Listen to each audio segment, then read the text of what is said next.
شب نامزدی هم بود. مردم زیارت میکردن به زندگی جریان داشت. ناگهان رعد و برق شد.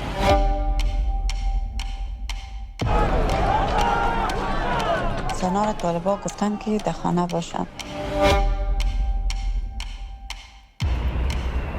حق کار نداره، حق تحصیل نداره و دیگه چیز نمیده که زنان بدون مقام داره.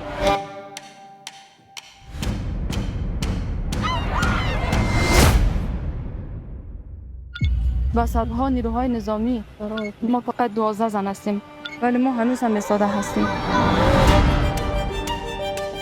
و بسیار مشکل داشته شدم و بر من بسیار سخت است که من از او کلینیک دل کندم.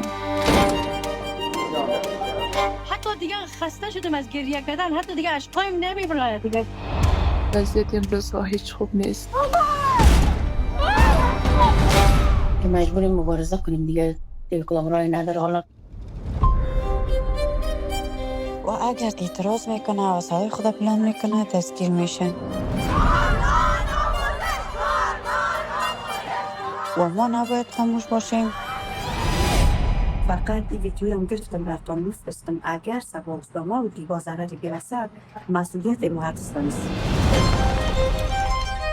ما مبارزی ما با قلم و با سواد ما هست، نه با جهالت. ما زنای 20 سال پیش نیستیم، زنای تحصیل کرده هستیم که چوب نمیشیم در مقابل ما. هم بتیم به که اول خانم‌های این خبر رو برام میزنن. ما زنان هم نیمه پیکری جامعه هستیم. ما رای جمهور سال آینده ما میشیم.